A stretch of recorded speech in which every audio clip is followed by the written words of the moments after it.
শুধু তাই নয়, দেশ পেরিয়ে বিদেশেও তার জনপ্রিয়তা আকাশচুম্বী। অনেক যুবক মিজানুর রহমান আজহারীকে আইডল মনে করেন। তিনি মিশরের আল আজহার ইউনিভার্সিটি থেকে পড়াশোনা করেন।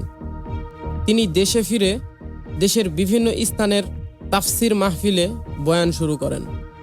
ধীরে ধীরে তার জনপ্রিয়তা বৃদ্ধি পেতে থাকে। তার গঠনমূলক আলোচনা শুনে মুগ্ধ হয় দেশ বিদেশের মানুষ। এক পর্যায়ে তার তাফসির মাহফিলে লক্ষ জনতার ঢল নেমে আসে। ফলে নজরে পড়ে যান ইসলাম বিরোধী ফ্যাসিবাদ সরকার শেখ হাসিনার। এমনিতেই শেখ হাসিনা ছিল ইসলাম বিদ্বেষী।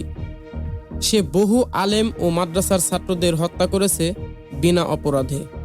মিজানুর রহমান আজহারীর মাহফিলে ইসলামের গণজোয়ার তৈরি হতে থাকে। ইসলামের এই গণজোয়ার রুখে দিতে শেখ হাসিনা